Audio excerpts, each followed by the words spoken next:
আমাদের আজকের আলোচ্য বিষয়বস্তু হলো প্রবলেমস অফ ফিলোসফি। শিক্ষা এবং দর্শনের যে পারস্পরিক সম্পর্ক, তাদের মধ্যে যে বিভিন্ন রকমের আনুষঙ্গিক যে সমস্ত বিষয়বস্তু আছে, সেগুলো আমরা এই প্রবলেমস অফ ফিলোসফির মধ্য দিয়ে আমরা তুলে ধরতে পারি। সাধারণত দর্শনকে আমরা তিনটি শাখায় আমরা বিভক্ত করি, ক্লাসিফাই করি।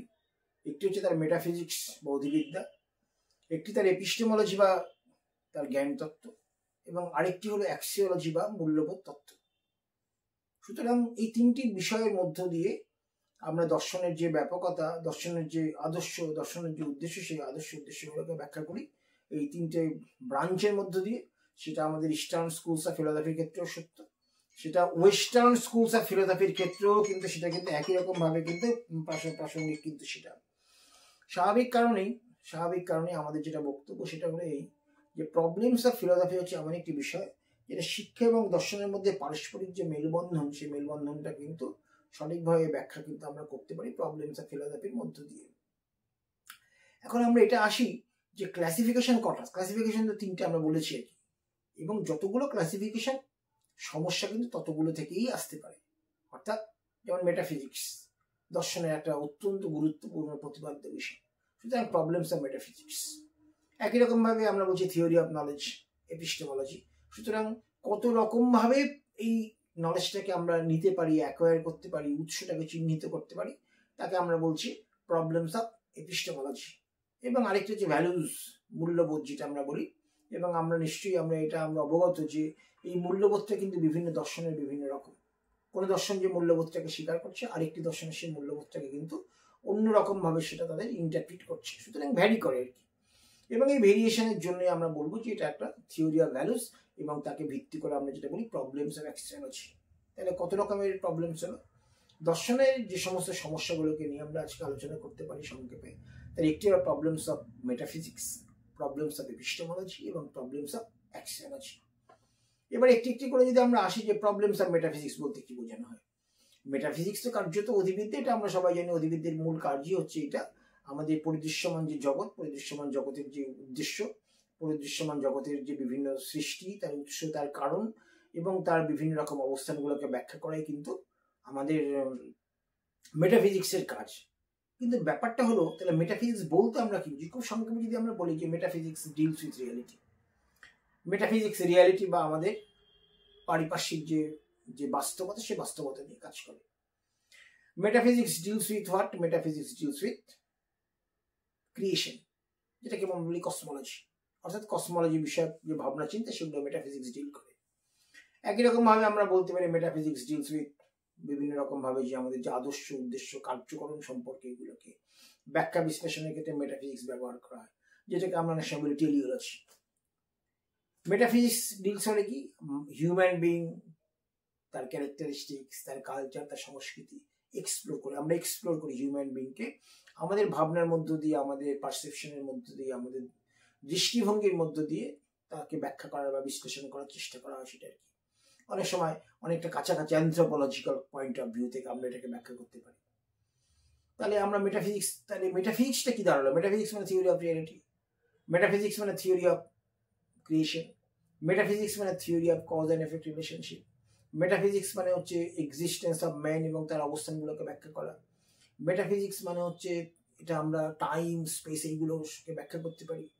মেটাফিজিক্স মানে হচ্ছে থিওরি অফ নাম্বার, অর্থাৎ আমরা অনেক সময় কিন্তু সংখ্যা দিয়ে আমরা কিন্তু অস্তিত্বকে, সৃষ্টিকে ব্যাখ্যা করার চেষ্টা করি। যেমন আমরা বলি না, monistic theory of one, dualistic theory of two, pluralistic theory of many, তাই না? তার অর্থ হচ্ছে যে সংখ্যাবাচক একটা কোনো ভাবনা দিয়েও কিন্তু অনেক সময় বাস্তবতা এবং তার পারিপার্শ্বিক বা পরিদৃশ্যমান জগতের ব্যাখ্যা বিশ্লেষণ এইভাবেও সম্ভব। সেটা কি? এটাকে আমরা বলি থিওরি অফ নাম্বার। সুতরাং মেটাফিজিক্স কিন্তু এইটা গেল আর কি। একই রকম ভাবে যদি আমি বলি what do mean by epistemology, জ্ঞান তত্ত্ব মানে কি, থিওরি অফ নলেজ মানে কি, এটাও কিন্তু তাই যে কত রকম আমরা ভাবে জ্ঞানটাকে আমরা সংগ্রহ করতে পারি। সোর্সগুলো কি কি? What are the sources of knowledge, নলেজের উৎসগুলো কি কি আর কি বিভিন্ন রকম কৌশলে আমরা নলেজটাকে সংগ্রহ করতে পারি। ইনস্ট্রুমেন্ট অফ নলেজ, কত রকম ভাবে সেটা সংগ্রহ করা সম্ভব, সেটা কি? কত রকম ভাবে পসিবিলিটিস অফ নলেজ, কত রকম ভাবে নলেজের যে মানে সম্ভাবনা, সেই সম্ভাবনাগুলোকে আমরা, সেই সম্ভাবনাগুলো থেকে আমরা নলেজকে আমরা উৎসটাকে, ভাবনাটাকে বা তার বাস্তবতাকে আমরা অনুসন্ধান করতে পারি। একই রকম ভাবে কোনটা ভ্যালিড নলেজ, কোনটা ভ্যালিড নলেজ নয়, সেই জায়গাটাকেও আমরা কিন্তু ব্যাখ্যা বিশ্লেষণের মধ্যে আনতে পারি, এর মধ্য দিয়ে, অর্থাৎ থিওরি অফ নলেজের মধ্য দিয়ে।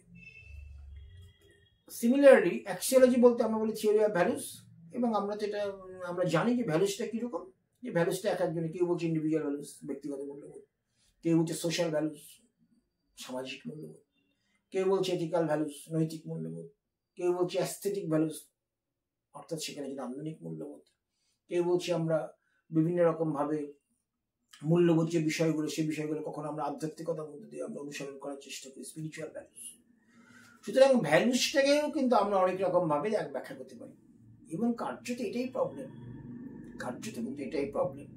অর্থাৎ সোর্সেস অফ নলেজ কত রকম হতে পারে, অসংখ্য রকম ভাবে সোর্সেস অফ নলেজ হতে পারে। মেটাফিজিক্স কত রকম হতে পারে, কখনো মনোইস্টিক, কখনো ডুয়ালিস্টিক, কখনো প্লুরালিস্টিক, কখনো নানা রকম ভাবে হতে পারে। এখন এই যে একটা দর্শনের কোনো একটা বিষয়বস্তু, কখনো মেটাফিজিক্স, কখনো এপিস্টেমোলজি, কখনো অ্যাক্সিওলজিকে বিভিন্ন দৃষ্টিভঙ্গি দিয়ে আমরা যখন ব্যাখ্যা করছি, যেটা কিন্তু একটা সমস্যার সৃষ্টি করে। তাহলে আমি যখন প্রশ্ন করি যে এই যে থিওরি অফ ক্রিয়েশন কোনটা ট্রু, এটাকে মনোইস্টিক ট্রু না ডুয়ালিস্টিক না প্লুরালিস্টিক, তাহলে এই যে আমাদের বিভিন্ন দর্শনে আমাদের নিজস্ব ভাবনাগুলোকে দর্শনের মধ্য দিয়ে যখন একটা জিনিসকে আমরা লজিক্যালি আমরা প্রেজেন্ট করার চেষ্টা করি, এবং এক একটা দর্শন এক এক রকম ভাবে তার এই রিয়ালিটিকে এবং আমাদের বাস্তবতাগুলোকে আমরা বিভিন্নভাবে ব্যাখ্যা করেছি আর কি। কিন্তু সমস্যা হচ্ছে এইটা, তার মধ্যে কিন্তু প্রত্যেকটি দর্শন তার মতো করে স্বতন্ত্র। তাহলে প্রশ্ন হলে যে ন্যায় দর্শন রাইট, না সাংখ্য, না যোগ, না বেদান্ত, না আইডিয়ালিজম, রিয়ালিজম, না আসলটা কোনটা, তাহলে ট্রু কোনটা আর কি। এবং এই যে বিভিন্ন সম্ভাবনাগুলো আর কি, এই সম্ভাবনাগুলো কিন্তু কার্যত কিন্তু একটা প্রবলেম তৈরি করে। অর্থাৎ সেখানে কিন্তু আমাদের কিন্তু এই ভাবনাটা সমস্যাযুক্ত হয়ে পড়ে যে তাহলে আমরা কোনটাকে অ্যাকসেপ্ট করবো, আমরা কি মনোইজমটাকে অ্যাকসেপ্ট করবো, নাকি ডুয়ালিজমটাকে অ্যাকসেপ্ট করবো, না প্লুরালিজমটাকে অ্যাকসেপ্ট করবো। আমাদের কাছে ইন্ডিভিজুয়াল ভ্যালুসটা রাইট, না সোশ্যাল ভ্যালুসটা রাইট, না এথিক্যাল, না স্পিরিচুয়াল, রাইট কোনটা, সঠিক কোনটা, সেটা কি। একই রকম ভাবে ইনস্ট্রুমেন্ট অফ নলেজ, কেউ বলছে পারসেপশনের মধ্যে দিয়ে নলেজ, কেউ বলছে ইনটুইশনের মধ্যে দিয়ে নলেজ, কেউ বলছে অনুমানের মধ্যে দিয়ে নলেজ, কেউ বলছে কম্পারিজনের মধ্যে দিয়ে নলেজ। কত রকম ভাবে নলেজটাকে আমরা নিতে পারি, সেটাও কিন্তু একটা প্রবলেমস।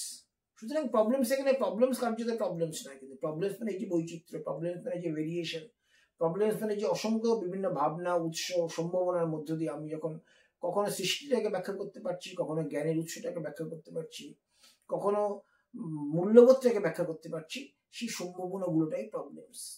তাহলে প্রশ্ন হচ্ছে, তাহলে এই প্রবলেমস থেকে আমাদের লাভটা কি, বা এখন এই প্রবলেমসটা ফিলোসফিটাকে আমরা কি করে এডুকেশনে আমরা ব্যবহার করতে পারি। ব্যবহার কিন্তু স্পষ্ট, সেই ব্যবহারটা কিন্তু স্বামী বিবেকানন্দ বলেছেন যে সিনথেসিস, যে আমাদের পলিসি হচ্ছে সিনথেসিস। আমাদের ভারতবর্ষের যে রিলিজিয়ন, সেখানে রিজেকশন এই শব্দটা আমরা খুব একটা গ্রহণ করছি না। রিজেকশন বলে কোনো কথা নেই, সিনথেসিস। ঋষি অরবিন্দ বলছেন ইন্টিগ্রেশন, সমন্বয় আর কি, যে একদম কোনো কিছুকে আমরা পরিত্যাগ করছি না, যেখানে যেটা ভালো সেটাকে আমরা সংগ্রহ করছি, সেটা আর কি। সুতরাং আমাদের প্রবলেমস যেটা ঠিকই আছে, প্রবলেমস আছে, কিন্তু সেই প্রবলেমসটাকে ইন্টিগ্রেট করতে হচ্ছে, প্রবলেমসটাকে আমরা সিনথেসিস করতে হচ্ছে, এবং সেই প্রবলেমসটাকে কিন্তু আমাদের একটা সেই কৃষ্ণমূর্তির কথায় যেটা হোলিস্টিক ডেভেলপমেন্টের দিকে আমাদের নিয়ে যেতে হচ্ছে। দর্শন থাকুক, দর্শনের বৈচিত্র্য থাকুক, এবং তার যে প্রয়োগ, সেই প্রয়োগটাও থাকুক, কিন্তু সেই প্রয়োগের মধ্যে বৈচিত্র্য থাকে, প্রয়োগের মধ্যে বিভিন্ন রকম ভেরিয়েশন থাকে। তখন দেখা যাবে এই প্রবলেমসগুলোকে কার্যকরীভাবে বা কার্যক্ষেত্রে আমরা সেটাকে সঠিকভাবে প্রয়োগ করতে পারছি, এবং শিক্ষার আদর্শের মধ্যে সেটাকে অনেক সাবলীল করে তুলতে পারছি। সুতরাং প্রবলেমস অফ ফিলোসফি হচ্ছে এইরকম, যেখানে কিন্তু এই যে মেটাফিজিক্যাল প্রবলেমের মধ্য দিয়ে, বা এপিস্টেমোলজিক্যাল প্রবলেমের মধ্য দিয়ে, বা অ্যাক্সিওলজিক্যাল প্রবলেমের মধ্য দিয়ে আমরা দর্শনের মূল আদর্শ, উদ্দেশ্য এবং সত্যটাকে তুলে ধরতে পারি। এবং এটা আমার শিক্ষার ক্ষেত্রে, সমাজের ক্ষেত্রে, সমস্ত ক্ষেত্রে প্রাসঙ্গিক। আজকে এই পর্যন্ত, থ্যাংক ইউ।